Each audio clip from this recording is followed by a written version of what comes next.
I want to thank you guys for all coming tonight, and I want to say that being able to start up with the networking, the moments before when we were networking with them, getting to know these two individuals was astounding. They're very solid characters, and they're very, very outgoing, even though they might not think so. But I feel like they have they have a lot of characteristics that's worthwhile. And there's also something that we can all listen to and learn from them. And I also want to recognize the CEO of the Other Side Academy, Tim, which is down here on the front. He's more of the behind the scenes kind of guy. So please.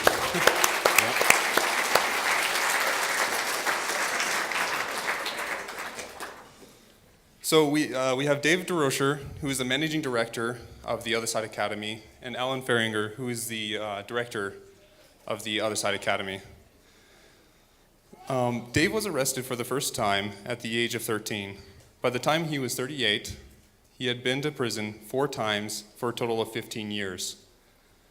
After being faced with 29 years in prison, Dave pleaded guilty of his crimes and went to Delancey Street in Los Angeles for the next 8 years. While there, he became a managing director, doubled revenues in the training school businesses, and tripled overall earnings. Dave has helped countless other ex-convicts regain their dignity and their families. Today, he's enjoying his own success as the person he has become. Alan began using marijuana and other drugs in his early teens, which began a 13-year downward spiral of multiple arrests, lost marriages, lost careers, and eventually homelessness. Facing many years in prison, Alan says he was rescued by an empathetic judge who allowed him to go to Delancey Street instead of prison. While there, Alan worked in corporate development, finance, retail sales, and eventually found his niche in community relations. Alan has spoken throughout New Mexico and Southern California, enthusiastically advocating the type of therapeutic community he now helps foster. Please help me in welcoming Dave and Alan. Thank you.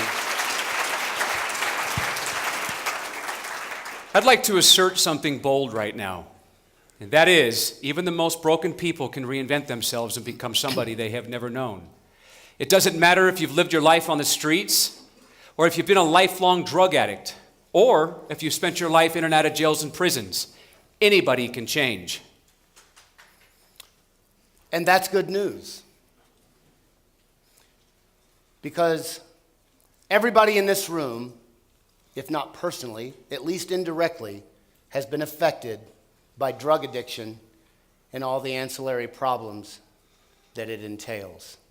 If not yourself, it's been a loved one, a friend, a coworker, somebody you know has fallen ravage to drug addiction. And the way we treat drug addiction now in this country is woefully inadequate. It doesn't work.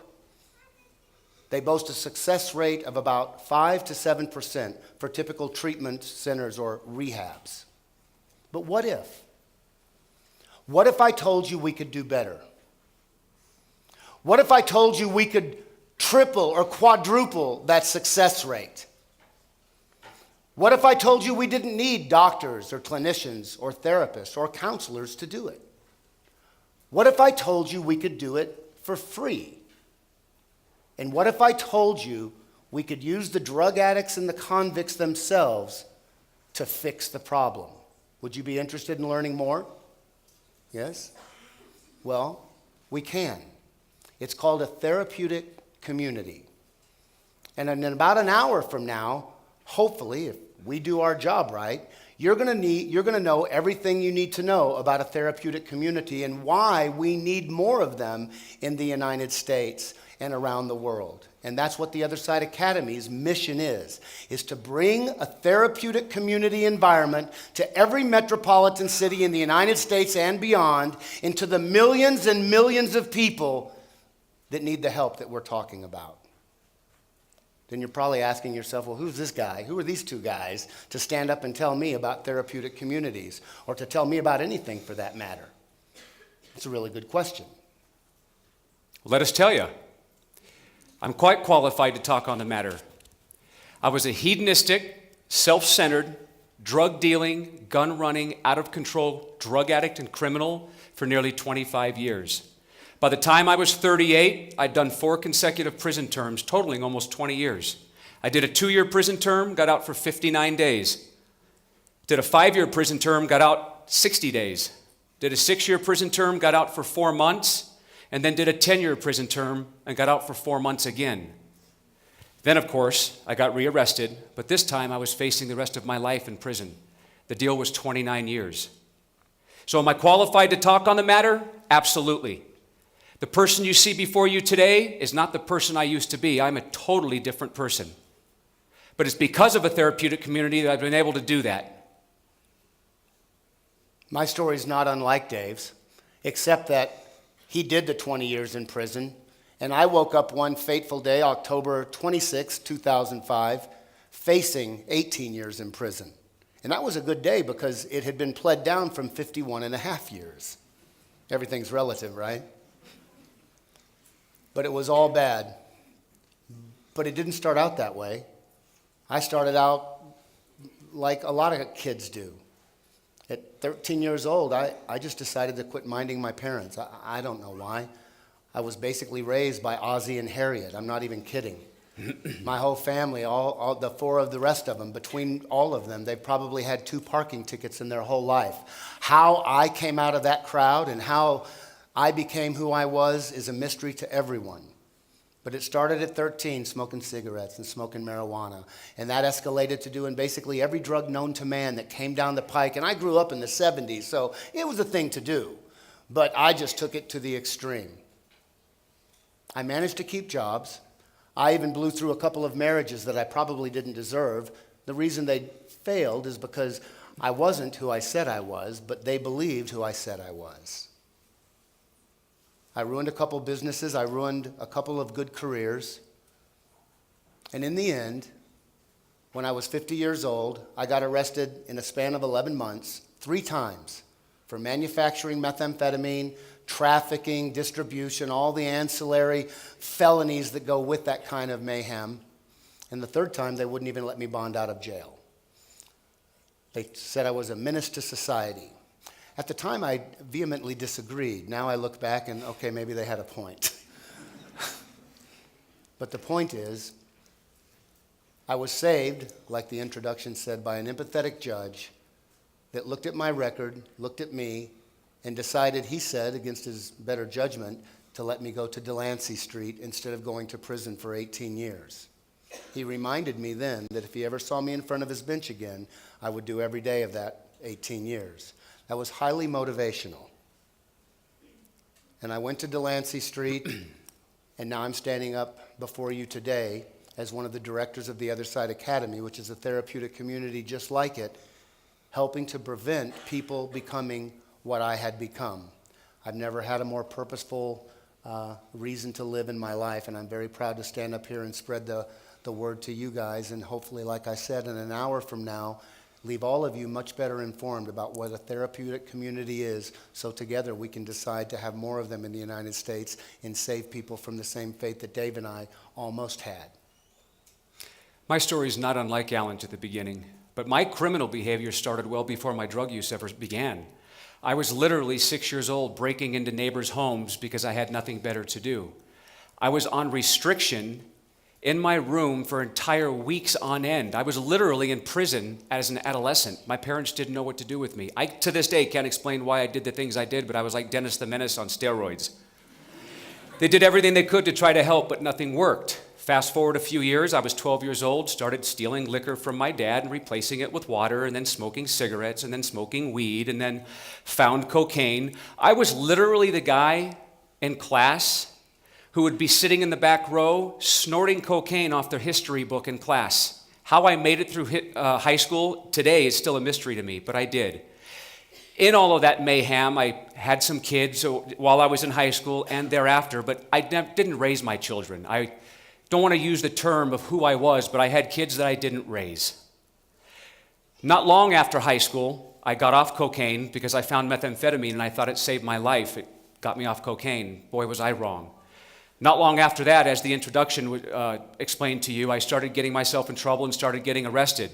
As I mentioned, I did the 2-year term, the 5-year term, the 6-year term, the 10-year term. I just spent so much of my adult life in and out of jails and prisons. I literally, when I wasn't in prison, I was on my way back. Then after that 4th term, when I wrote Delancey Street, and I'm sure a lot of you have heard of Delancey Street, I wrote them a letter. They came and they interviewed me and they accepted me. But the judge told me, no way, Mr. DeRocher, you're never going to Delancey Street. You're not Delancey Street material. So I went back to my cell and I was fighting my case for a long time, and I wrote the judge a letter. And I never once told him he was wrong in his assessment of me. But I told him my life story from my earliest memory to the day I wrote that letter. And I said, Your Honor, why don't you give me the chance? If I make it, you'll never see me again until I come back and say thank you. If I don't, then you'll see me one more time when you lock me up for the rest of my life. One day I went to court in shackles, and he said, Mr. DeRocher, against my better judgment, I'm going to send you to Delancey Street, but you're going to plead guilty to 22 years. And when you get kicked out or you split, I've got you for the rest of your life. To explain how that felt is difficult to quantify in words. I felt like I'd hit the lottery. I didn't win any money, but I won the opportunity to get my life back. So I went to Delancey Street in Los Angeles, and I only had to make it for 2 years. That was difficult enough in itself.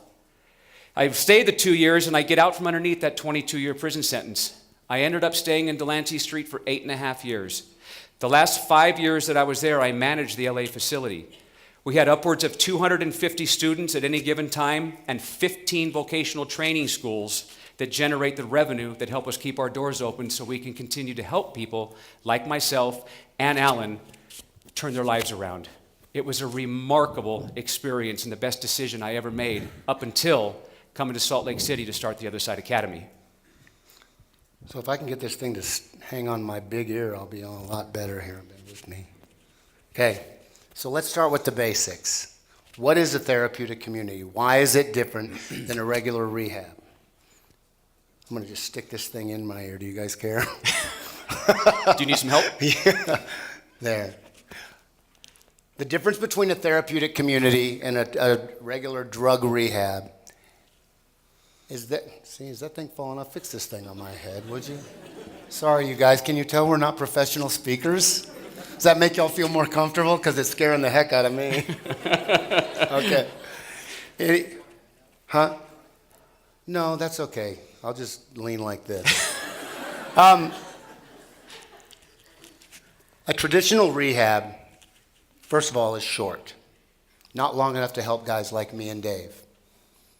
The second problem with a traditional rehab is that all they do is sit around and talk about drugs all the time.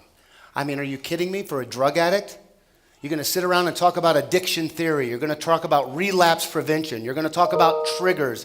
You're going to talk about every excuse you ever used to use. And guys like us are just going to use that as a reason to relapse. It also costs money. Guys that are in trouble, they don't have $30,000 a month to go to a rehab. Maybe they don't have insurance. Maybe they don't have rich parents. Maybe there's a long wait. The biggest problem with traditional treatment centers is that they're a funding model. They're not designed around the patient. They're designed around money. When the money runs out, you've got to leave. A therapeutic community is different in some very fundamental ways. A therapeutic community, there are no doctors. There are no counselors. There are no therapists. There are no clinicians. There's just people like us, some that have been there longer and some that are there scared to death on their first day. It's all based around what we call an each one, teach one system. We say that when A helps B, A gets better. In other words, the patients are the doctors, and the doctors are the patients. You help each other by doing, not by counseling, not by talking, not by teaching, but by actually doing and learning together. That's the primary difference. That's what helped Dave, that's what helped me, and that's what can help all of us. So everybody there is there because they want to be there, not because they were sent there by somebody. You have to be interviewed to get there. Tell them about that. So there's two ways that you can get into a therapeutic community like the Other Side Academy. You can either walk through the front door and take a seat on our bench, which happens to be near the front door. It's literally the portal between your old life and your new one. And it's set by the front door for a reason. It's strategically placed there because it is old life, new life. That is where you sit and think about what you want to do. Once we conduct your interview, if we accept you, you start that day. So that's one way you can come in. The other way is you can write us from jail. If you write the Other Side Academy, whether it's Utah County Jail or Salt Lake County Jail or Weber County or wherever, we will go there and do your interview. If by chance we accept you, you'll get an acceptance letter and you can take that back to court with you and show that to your LDA, your prosecutor, your judge, and maybe you'll be lucky enough and the judge will sentence you to the Other Side Academy and suspend whatever time he deems necessary. But those are the two ways that you can get to the Other Side Academy. Alan touched on something. When you take a guy like me, after 20 or 25 years of drug addiction and criminal behavior, what is a 30-day or 60-day program going to do for me? Especially on that 60th day when I'm cured because I have to leave because the funding's run out and the insurance money's gone. At the Other Side Academy, it's a minimum 2-year stay. Minimum 2 years. But you can stay longer. That's when the magic happens. You don't have to leave on day 730. You can stay as long as you're a productive member in the community, you are helping other people, you are a positive influence, and you come to us and you say, hey, listen, I'd like to stay a little bit longer. I'm not quite ready yet, and I love what I'm doing, and I want to continue to help people. Then you graduate when you know you're ready. That's when the real magic happens. When you're ready to reintegrate back into the community and become a productive member. There's not a set day that you have to leave on, unlike the traditional models. And I believe, Alan, I'm not sure if you mentioned it, but it's free. So people often ask, well, how do you do it? We don't take any money from the government, no money from the state, no money from the county. So it's free, but we don't take any government funds. We own and operate our own vocational training schools. Those training schools generate the revenue that helps us keep our doors open so we can continue to help people. The minute the student gets there, they'll go to work on one of those training schools. The minute they get there, they're part of the solution rather than part of the problem.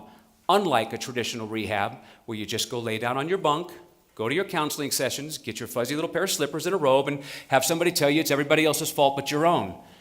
That's not a therapeutic community. That's not how we do it. And that's not all that we do differently. I mean, you're thinking now, okay, there's no doctors, there's no clinicians, there's no therapists, there's no treatment per se. So what do these guys do anyway?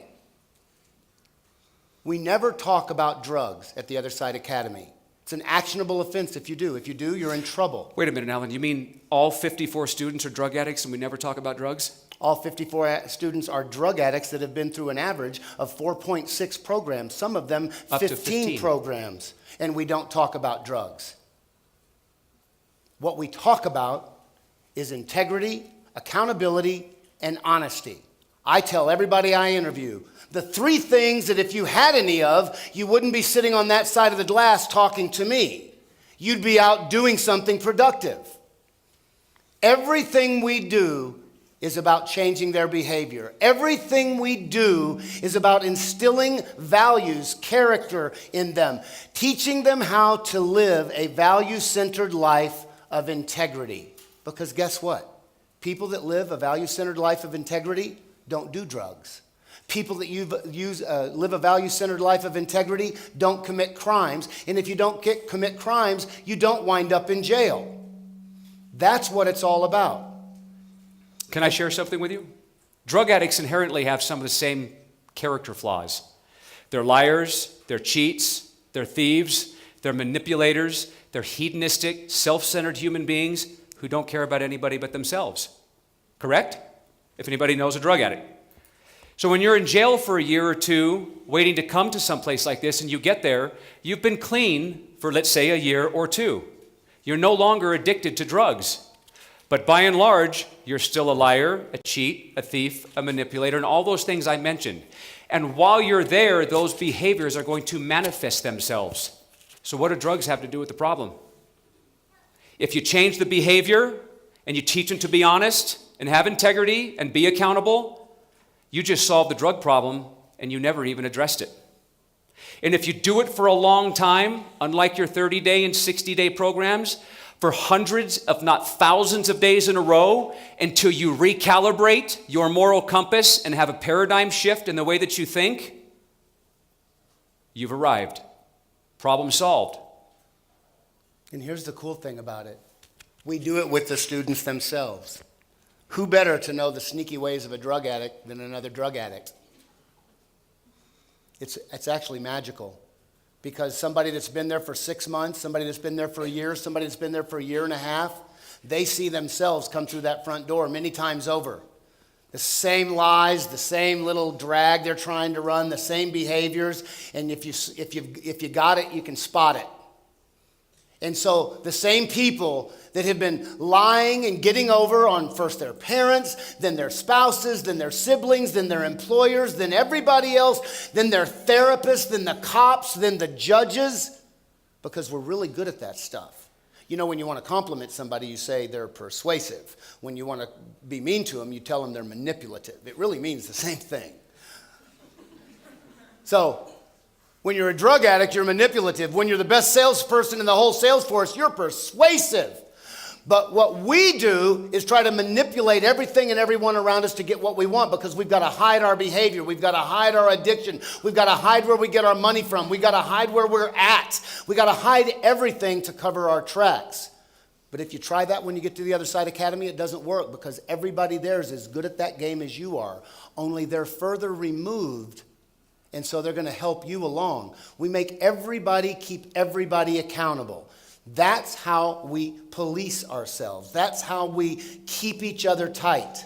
From the managing director to the directors to the newest guy in the house, everybody is expected to be in everybody's business and call them on their stuff. People like us say, yeah, but I'm not a snitch, man. That's hard for me. I mean, you know, in the game and in jail, you know, that'll get you beat up or killed. I'm no rat, man. And I always tell them, no, we ask them to pull each other up, you know, just stop behaviors. We ask them to pass information, tell on them. And they say they don't want to do it, but we tell them, you've been doing it your whole life. If you went over to your brother's house for Thanksgiving dinner and you were helping, you know, somebody wash the dishes, and you looked out the window and you saw his little son run out in the street, you would literally go out and pull him up. Stop doing that. Come on, stop. And you would go back in and you would pass that information. You'd tell him, look, man, Johnny's playing in the street, man. Do your business. Be a dad. Okay? So that's pulling people up and passing information. I always used to tell them, if you'll pardon the expression, but I tell my students all the time, I said, man, miss me with that. It's hard to pull people up and pass information. It's hard to do the right thing. You've been doing it your whole life. If you'd have come over to my house when we were both back in the game and you bought dope from me, and it wasn't the good dope that I'm used to selling you, and you were halfway down the street smoking your first bowl, and it was some kind of bunk stuff, you'd be on the phone quick pulling me up. Hey, what is this, Alan? What are you doing, man? What's going on here? That's a pull-up. Change your behavior. That's what you're telling me. But if it was the good stuff and you were down the street and very happy with me, but you saw an unmarked cop car right down the street, you'd be on the phone quick passing that information. Pack it up, Alan, here they come. So you've been passing information your whole life too. You've just been doing it for the wrong team. Take off the black hat and put on the white hat. If you love somebody, you keep them out of trouble. If you don't love them and you don't care about them, you let whatever happens to them happen to them. So all of these examples we're giving you are just how we instill character and love and honor in our students, something that some of them have never experienced in their whole life. Because people that are in this position, people at the Other Side Academy, some are just like me and Dave. They just decided at 11 years old to quit minding their mom. Others have absolutely horrible stories that I hope nobody in here has ever experienced anything like.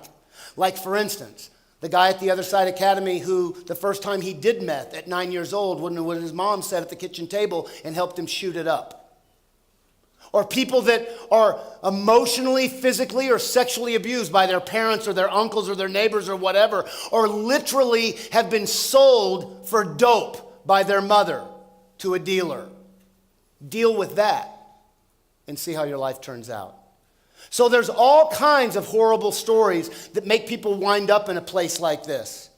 Or you can be a real loser like me and Dave. A guy that had Thanks, every chance to succeed and still wound up in the same place with the guy that I just described. The point that we make to them is none of it matters. It doesn't matter how you got here. And it doesn't matter what happened to you when you were 9 years old. It doesn't matter because now you're 35 or maybe you're 40 or maybe you're 50. How long are you going to use that as an excuse? There's another thing that we talk about. You know, I've had people tell us that all sounds good, but it's not just about behavior. Addiction is a disease. Okay, let's say that it is. I mean, that's a conversation that goes on way above my pay grade. But let's just assume for the sake of this conversation, it is a disease. At the end of the day, it's still a decision you make to use or not. My dad was a diabetic. That's a disease. We can all agree on that. So he had to decide whether he was going to use sugar or not. If he did, it was all bad. So at the end of the day, whether addiction is a disease or it isn't, it's still your choice to use or not.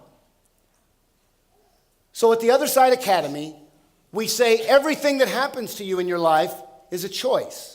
What we want you to do is make the next right choice, and then the next right choice after that, and then the next right choice after that. And tell the truth if you're asked anything. And like Dave said, if you do that for days, for months, for hundreds, if not thousands of days at a time, that's who you will become. And since you're not allowed to talk about or relate to the life you left when you came in and sat on that bench, the portal between your old life and your new one, as Dave called it, then you have reinvented yourself into somebody new. This guy is completely reinvented. I've often joked with him that if he would have been a better criminal when he was young and could stay out of prison for more than 60 days at a time, that he probably would have been running a Fortune 500 company. But I thank God every day that he was a lousy criminal and spent most of his time in prison, because that's what brought him to Salt Lake City, so that he and I and the other 6 people that help us run the Other Side Academy can help change all these lives. And now with you guys, better informed, now you'll hopefully go online and look us up online, go to our Facebook page and follow us there. You can see the beliefs that we run this place by. You can see what we're all about. There's like 150 little FAQ videos there and everything else. If you're interested, you can educate yourself just for general knowledge, or maybe you're thinking right now about somebody that maybe could use a place like this. We can continue to spread the word all over the place so that Tim Stay, our CEO, which, by the way, his nickname is the Can-Do Monster, because he never asks for any recognition, but he gets everything done. None of this would be happening. None of these 56 people would be there. The mansion wouldn't have been bought. We wouldn't have the #1 moving company in Salt Lake City. Dave and I wouldn't be standing here if it wasn't for him and another guy named Joseph Grinney. But now we're enlisting all of you indirectly to help us spread the word. There wasn't but about a year and a half ago when we came out to Salt Lake City and started looking for properties. In the process of all that, we needed to get with the judicial community and talk to LDAs, talk to prosecutors, talk to judges, and let them know we were coming and what we intended on doing. A judge once asked me, he says, "Mr. DeRocher, you mean to tell me you're going to take people that have lived their life in jails and prisons and were sworn to kill each other on sight and bring them, and they're going to live under the same roof cohesively?" I said, "Sure, Your Honor." He says, "You mind telling me how you're going to do that?" I said, "Sure, Your Honor. We're going to ask them not to." And he looked at me. I said, let me see if I can clear something up for you. When you go to jail and when you go to prison, you are asked to do the exact opposite. The more you do, the more violent you are, the more credible you are, and the more respect you get. When you come to the Other Side Academy, we ask you to do the opposite.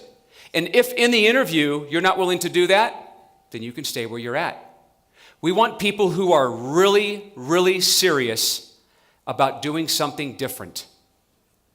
Really, genuinely have a burning desire to change. Because it is not easy. There is nothing more difficult than having to endure being told about yourself day in and day out every single day for years until you make the necessary changes. So let's talk about a couple of things. Let's talk about a day in the life at the Other Side Academy to give you guys an idea of what it's like to live this life, and then let's tell them about games and then open up for questions. So The other side, academy. So we try to model it kind of after a scholastic institution.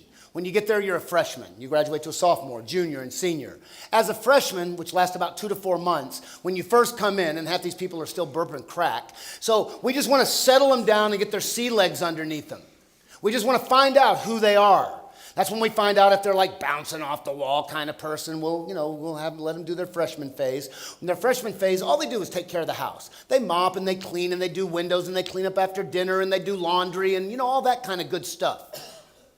And just learn how to get along with each other. Just show up on time. Get up and brush your teeth. Put all your clothes on. Make your bed. Come down on time. Eat breakfast. Show up on time. Come back from break on time. Don't get caught up with anybody. Don't talk about drugs. Don't talk about your past. Simple stuff. Work hard. Keep a good attitude and don't get caught up. That's it. Right, Dave? Pretty much. That's your freshman stage. Then Dave ultimately decides when you graduate from a freshman to a sophomore, if you're that guy that's bouncing off the walls, then we'll probably put you in a job where you got to sit in a chair and talk on the phone all day because that'll help settle you down. If you're just some big lazy slug that doesn't want to do anything, we'll put your butt on the moving company because that'll fix that. Okay? And then everything else in between, we're going to put you where you need to go to give you what you need to get so you can start feeling good about yourself, maybe for the first time in your life. When you graduate to a sophomore, then you got a job, 8 to 5. You don't have to, when you're a freshman, you cannot go literally to the bathroom by yourself. Somebody has to go and wait right outside the door till you're done, then you got to partner up again. You always have an accountability partner. After you're a sophomore, you don't have to have that. People love that. They feel like they really won the lottery because now they can walk around by themselves. Okay? You get a regular job. At night, we're still all doing the same things together, working on each other, listening to TOSA talks, people come and speak to us, different things like that. Once you graduate to becoming a junior, now you're not only responsible for yourself like you were as a sophomore, but you're probably going to be responsible for other people in various positions that make them accountable to you. So you're like a big brother instead of just a brother or sister. And then the seniors phase is when you're kind of just putting the finishing polish on the stone, if you will, getting ready to graduate and go back out and, into the mainstream. And we have some tracks that you can elect. You can stay longer if you want. We have an entrepreneurial track. We're going to have businesses that are run by our graduate students. We're going to have an academic track if you want to stay and get an education. Everybody gets a GED in the first 2 years. But if you've been a good member of the community and you elect to take the academic track and we allow you to stay because you have been a good member of the community, you're not just looking for a place to hide out, but you've been an active participatory member, we'll send you to college on our dime. So we're going to do lots of things we don't have any graduates yet because we haven't been open 2 years. But all of these things are modeled after Delancey Street, and we've just put some, again, with Tim and Joseph and Dave and the rest of our leadership team, we have developed these things because we want to do what Delancey Street does even better. But that's what a day in the life is like. But if there was one therapeutic component to what we do, it's what we call games. That's a sadistic term for, I guess, group therapy, because there's not a whole lot of fun to games. Can I give you an example of what it's like? Can I use a couple of volunteers? We'll just use you guys. What's your name? Monica, and you're?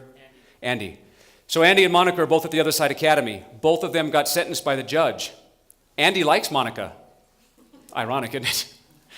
He writes her a letter. Dear Monica, I really think you're cute. I think you're attractive. I can't wait till I can talk to you, because males and females can't talk to each other for the first year. Yeah, he's not writing her a letter with permission. He's sneaking it. So he writes the letter. What's your name? Mark. Gives it to Mark.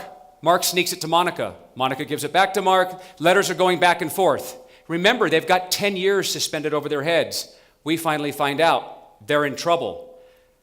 He said in his letter that he really liked her and cared about her. She has 10 years over her head.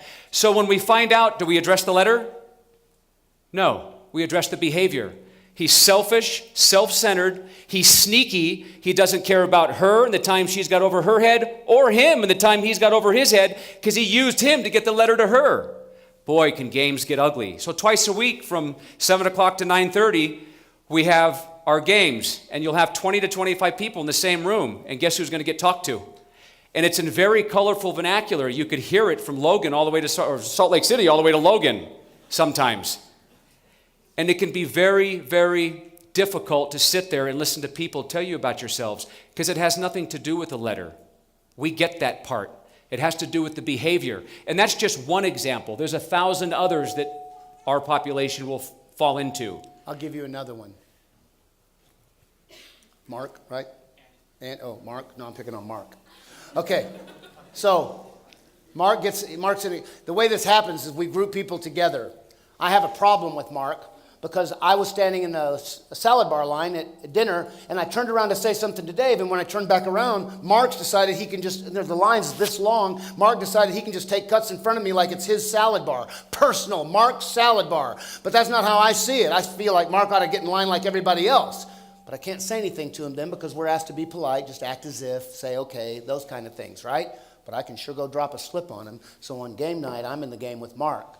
So I'm like, hey, Mark, dude, Tuesday night, man, I don't know who you think you are or what you think you're running, but you ain't running the pod no more, dude. You need to get in the back of the line like everybody else, get a salad like everybody else. You know, I'm not your step and fetch it, man. You can just do like everybody else here. You're not that guy anymore, Mark. And then somebody else says, hey, Mark, I don't even need salad. But you know what? Up in the dorm, you're kind of that way too, man, because there's like 8 of us got to get ready in 1 hour, the hour down from 4 to 5. We all have to take showers.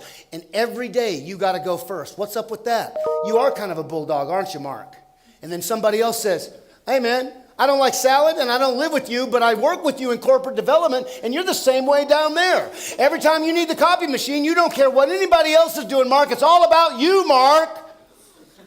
And so Mark's sitting there going, whoa, man, what'd I do?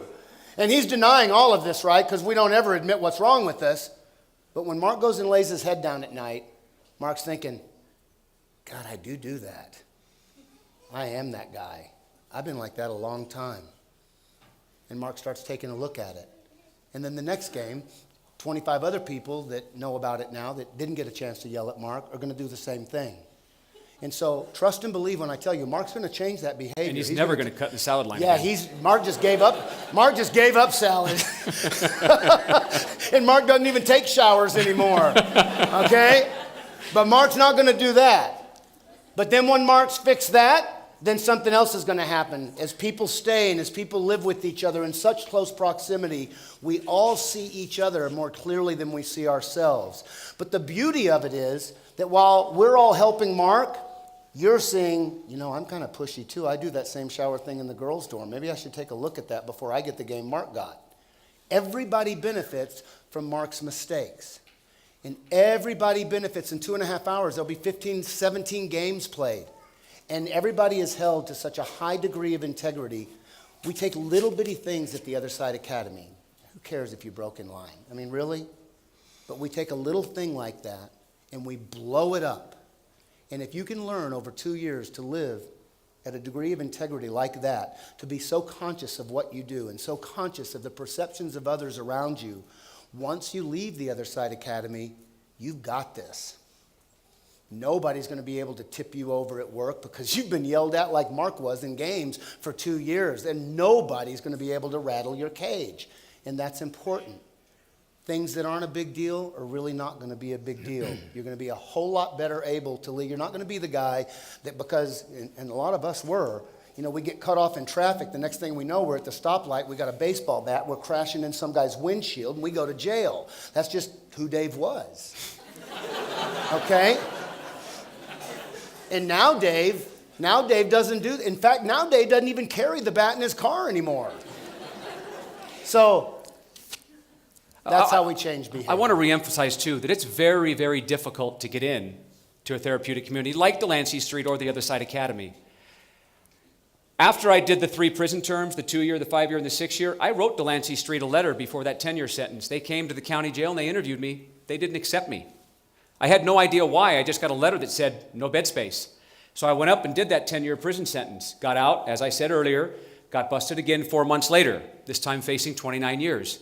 So I wrote Delancey Street a letter again. This time, as I mentioned earlier, they did accept me, right? And I eventually went to Delancey Street. But I never knew why they didn't accept me that first time or why they accepted me the second time until I became an interviewer. 3.5 years into Delancey Street, when I became an interviewer, I realized why they didn't take me the first time. I never would have taken me either. All I talked about in that interview were the drugs, the guns, the women, the mayhem, the chaos, the lifestyle. Never once did I ask that interviewer for help. He saved my life. He left me right where I belonged. I needed to go do that 10-year sentence. Fast forward to the second interview. I'll never forget it. By the end of that interview, I was knocking on that glass with tears running down my face, begging for the opportunity to go to the Other Side Academy. He accepted me. So when I became an interviewer, it was obvious why. And when we do our interviews, whether you walk in off the street or whether you write us from jail, we take maybe 10 to 15% of the people that write. Maybe 1.5 out of 10. Very few people get the opportunity because you really, really have to be serious about change. Because most people, when they're asking for help and want to come to us, they don't even know what it looks like. They just want out of their current situation. It is not easy. But what we do is we do a couple of things. We want to see, first of all, if they're a sociopath, because that doesn't work out well. And secondly, if they pass the sociopath test, then we want to see if they can take a punch. But when you're in the interview and you're just going through the perfunctory, filling out the blanks, find out he's got 3 kids, one's 3, one's 5, one's 7. Then you ask him about his, incarceration history, and he's been in jail 23 times, been in prison 4 times in the last 9 years. And then, you ask him, so you got 3 kids, so you love your kids? Oh, I love my kids with all my heart. Really, dude? So I'm doing the math here, right? You've been incarcerated 8 of the last 9 years. 2 of your kids aren't even that old, and one of them's only 2 years older than that. How do you figure you love your kids? Well, I love my kids. No, you don't, because you cared more about mayhem and dope and chasing women and everything like that when you should have been home raising your kids. You don't give a damn about your kids. In fact, you don't give a damn about anybody but you. And you better take a look at that before you come to the Other Side Academy, because this isn't the last time you're going to hear that. How would you treat him if you hated him? And I've actually said that to somebody, and that's when they go, plink, and they just hang up the phone and walk away. May I? He never would have made it anyway. That question was asked of me in my first interview. I have 3 boys. I didn't raise them. When he asked me if I love my kids, you know what I told him? Yep. You know what he told me? You just heard it. It was harsh reality. It was a jagged pill to swallow. And you want to know why I told him that I do? Remember I told you about the liar part? I was lying to myself. The reason why I said I loved my kids is because it made it easy for me to sleep at night. If I did, I would have been out there raising them. My parents have been married for 53 years as of right now, in spite of my best efforts to destroy that marriage. I used to write them letters and call them collect all the time and tell them I loved them too. But just before the end of the phone call, when I was getting ready to hang up, by the way, Mom, did you send that money? By the way, Dad, did you send that package, into prison? That's why I was calling home. When you're a drug addict and a criminal, you don't even know what the word love means. But it's amazing how many times you'll use it. So let's recap for just a minute, and then we'd like to have some questions if you have any. Number 1, we're not a drug treatment center. Why? Because they don't work. They're too short and too expensive, and they have a 5 to 7% success rate. The way to treat the drug problem to guys like me and Dave is never to talk about drugs, because that's really not the issue anyway. It's our lack of character. It's our lack of moral fiber. It's that recalibration of our moral compass that's necessary. And if you do that, like Dave said, you treat the drug problem without ever addressing it. So a therapeutic community like the Other Side Academy is a place people can go that really want something different. They can go there for free, and they can be in a community that holds each other so tight and so accountable to such a high degree of integrity that if you can cut it there, you can cut it on the street easy. There's a percentage of you that would be well served to come to the Other Side Academy, even if you're not drug addicts. Because you're not really living at the high degree of integrity that you want to think you are. I'm just going to go ahead and put that out there. Don't point at anybody, Alan. But I'm not even out. looking at anybody specifically. But there's 2 of you. I'll let you guys figure out who it is. Okay? Y'all can get back to us later. And if you write a letter, we'll come right away and interview you.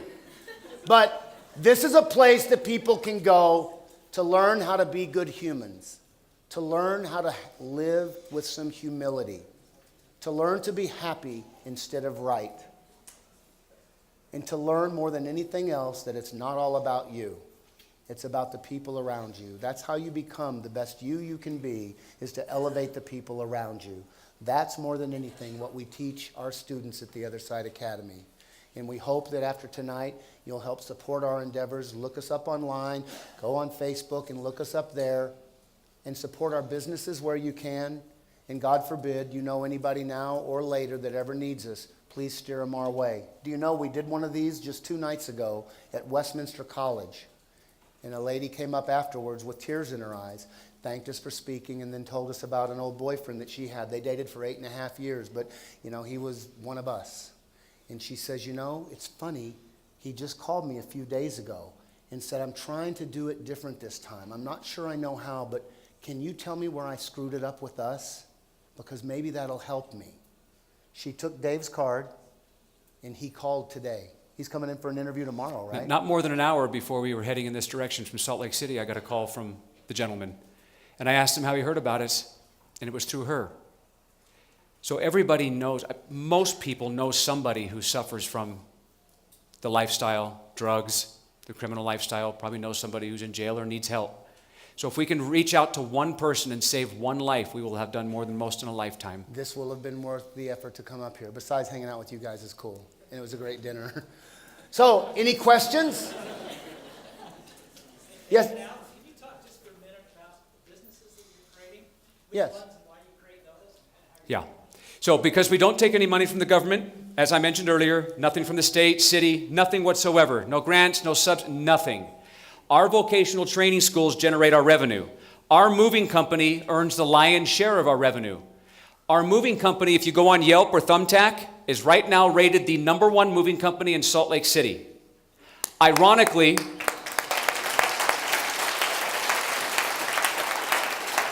and I say this somewhat tongue-in-cheek, but the same guys who used to carry it out your window, now wrap it up and take it through your front door. If you go on Yelp or you go on Thumbtack, you will be late to work or late to your next class because you'll be stuck there reading hundreds of 5-star reviews. We are the best moving company in Salt Lake City. We also have a food truck called Promised Land Foods. We have a lawn care service. Because of Tim's prowess, he found us a warehouse. This warehouse in Murray on State Street happens to have a storefront, all glass windows. We're going to open up the other side thrift store. We're going to open up a storage facility because moving and storage go kind of hand in hand. Those are the businesses that will be generating our revenue. We also have corporate development, culinary arts, construction, and a few others that don't generate revenue but are support businesses. But mind you, all of these businesses are staffed and managed essentially by our students. And I think the point to make to you guys is that attitude is a whole lot more important than aptitude. Because the guys that are running, guys and gals that are running this business, some of them have never had a job that had a paycheck involved, a stub anyway.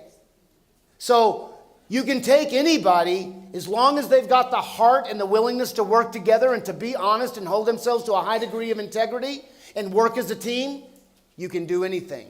Because in 16 months, you forgot Home Advisor. Yelp, Thumbtack, and Home Advisor all have rated the Other Side Movers as the #1 rated moving company in Salt Lake City. Our goal is to be the #1 rated moving company in all of Utah within the next year.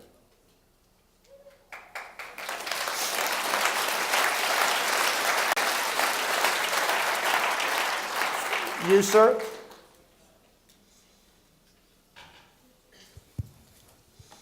I have 2 questions. I was wondering, in regards to certain offenses, do you guys believe in the American prison system in regards to, like I said, certain offenses but not drug-related offenses, as well as for what you have done for the community, did a judge ever expunge your guys' record, if you want to answer the last question or not? I imagine at some point they probably would. It's not something I've ever aspired to do, but maybe someday I would like to get my record expunged. It hasn't really gotten my way since I left Delancey Street.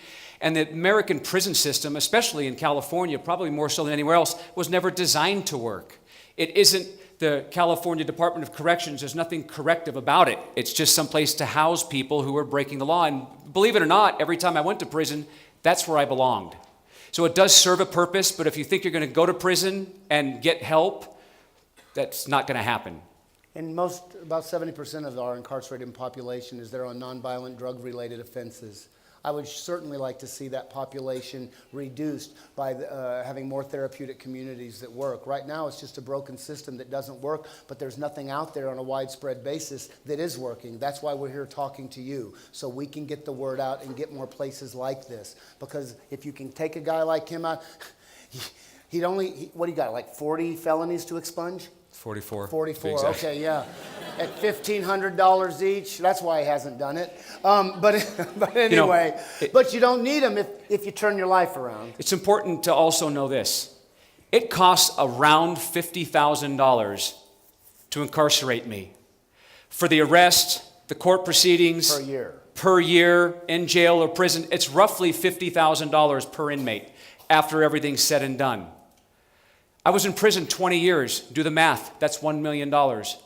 We have 54 students at our facility. Every year we are saving the taxpayers $2.7 million.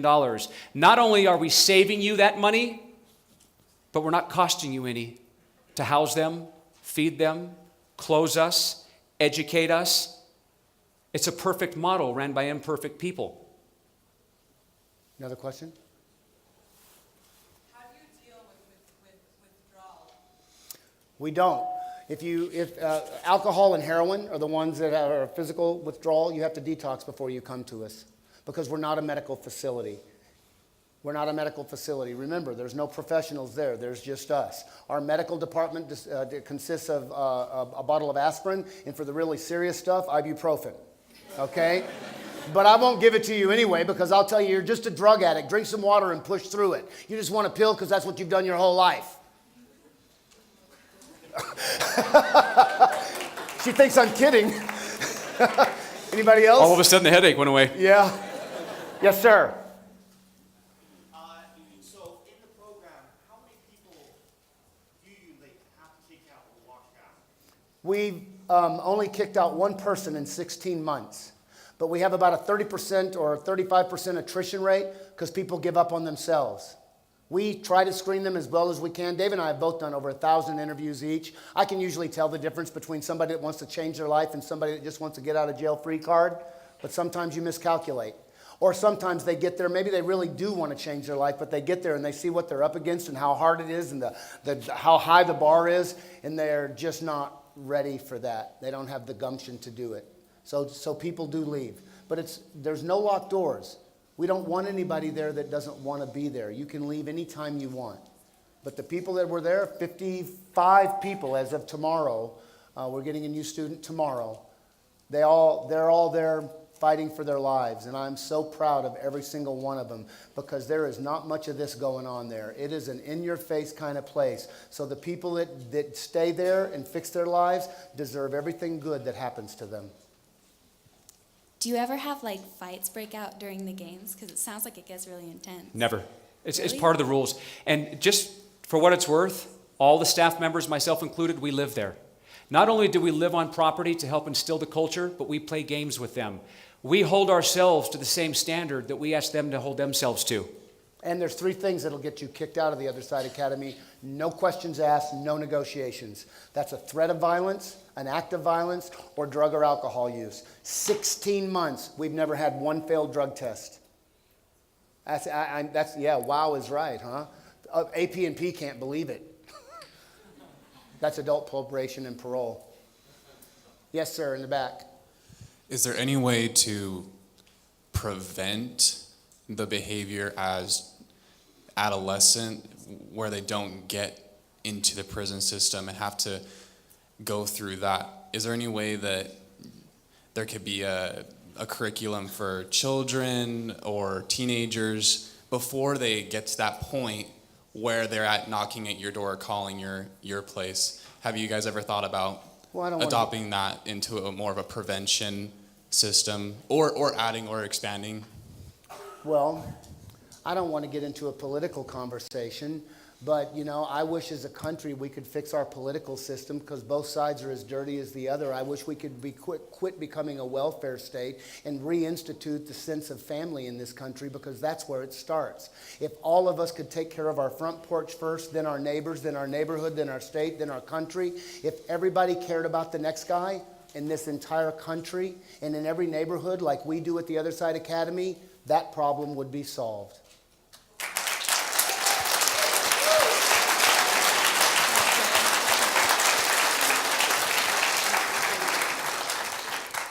So what is the success rate for these communities compared to the prison system? Well, the prison system's a dismal failure. I went back 100% of the time until I went to Delancey Street. But the numbers will show that if you stay for the 2 years, most 30-day, 60-day, and 90-day programs are roughly 5 to 7%. If you stay for 2 years and you graduate, more than 50% go out there and never reoffend. If you stay 3 years or longer, it's upwards of 60%. For those of us who stay 6 years, 7 years, or in my case, 8 years, it's upwards of 90%. The longer you get away from that lifestyle and learn to do something different, the better your chances. So the longer you're there, the better the odds. Real quick, how do you instill confidence in somebody that's been viewed their whole life as a failure and they keep relapsing? You know, he said, how do you instill confidence in somebody that's been a failure their entire life? We see that every day. Tell them about Leo.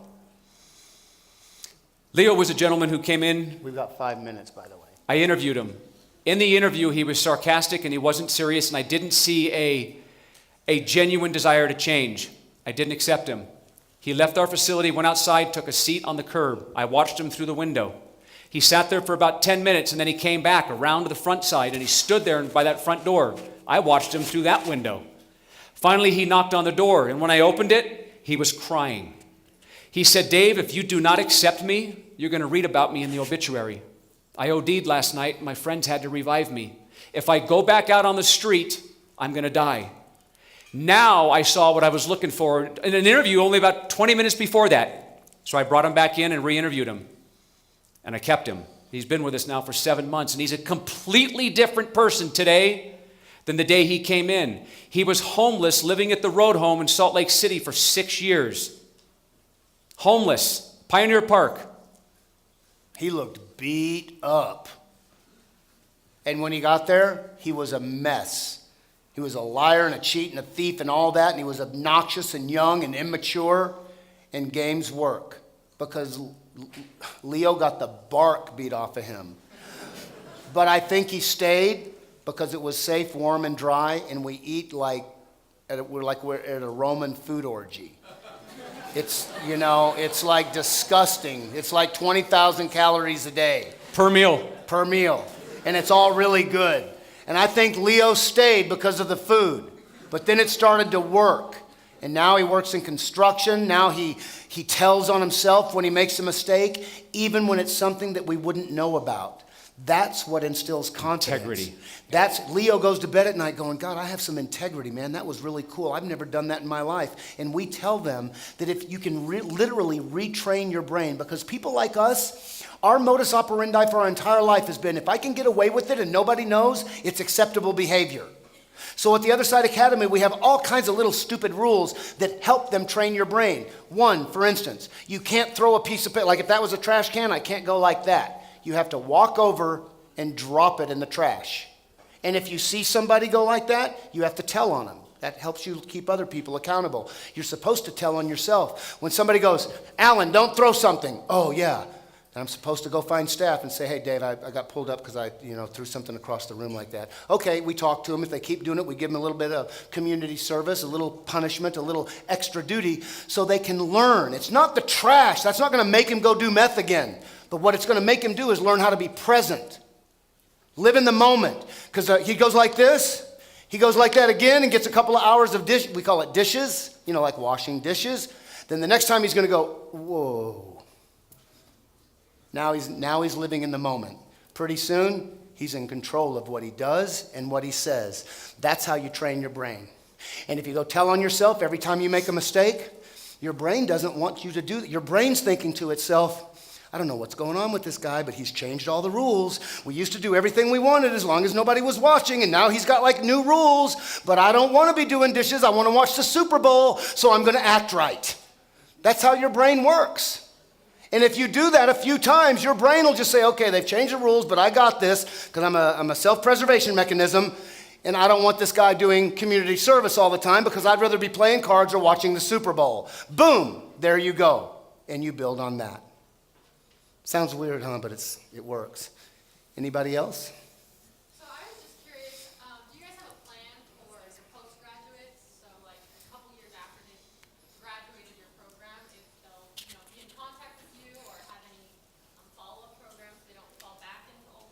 Absolutely. Once you graduate, you're always welcome back. You're always a part of the community. You'll always be alumni. Always, as long as you're in good standing. And unlike some of the other therapeutic communities, we're going to have transitional housing component at the end where you can live there for up to a year, get a job, pay a minimal rent, help you save your money so that when you do reintegrate back into the community, you're in a much better position to do so. We're going to have 4 tracks, actually. 5. 1, you can say 2 years is enough, thank you, I love you guys, I'm going to go live my life. And you can. But you can come back every Sunday, you can come back after 5 p.m., you can stay connected and would be encouraged to do so. You can take the academic track where I said before, you can go to college on us or, with whatever other assistance that you can get. The entrepreneurial track, we're going to grow businesses with our own graduates, incubate them inside the Other Side Academy until we can launch them out so guys can have a place to go working with like-minded men and men that want people with integrity to come work for them. Because trust me, we know from Delancey Street, many employers, the first Delancey Street graduate they get, because remember, these people for 2 years have worked from 6 in the morning till 10 at night, 6 days a week, except during Christmas, it's 7 days a week because you're selling Christmas trees for 30 days to make money, because if we don't work, we don't eat. So we'll get an employer's calling us back going, where the hell did you get this guy? Do you got any more of them? He's working circles around everybody I got here, and he's so accountable, and he's so honest. I want more. And we're going to create that same culture here. Or you can just stay on as a master student. You can say, you know what, this 2 years has been great, but I still feel about 3/4 baked. Can I stay another year? And if you've been a good member of the community, you can do that. And then the last but not least is SIT, staff and training. According to this man right here, we're going to put these in as many cities as we can. Denver and Peoria have already come calling. So we're going to grow staff from within. Students that were derelicts and ne'er-do-wells before, after 2 years can apply to become staff in training, to be a me or a Dave or a Lola or a Steve or the other people. And there will be an internship, and then they will be hired to work here or at one of our new facilities. Anybody else? You still passing notes? Okay. He's already holding her hand. The note must have worked.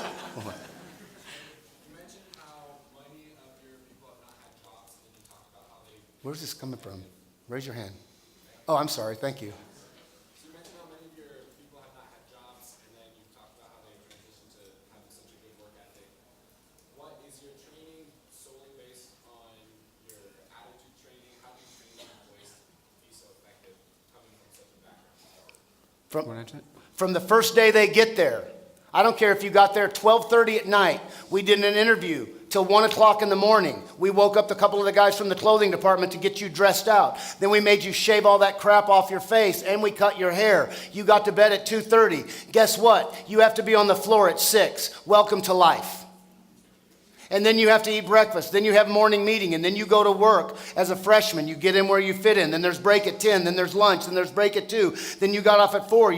Those 8 guys got to go shower, remember? Then you're going to come down at 5. You're going to get prepared for dinner. You're going to eat dinner. Then you've got TOSA talks. Then you've got class. Then you've got this. Then you're going to go to bed at 10:30. Then you're going to get up and do it again. And you're going to do that 6 days a week. On Saturday, you can sleep until 8.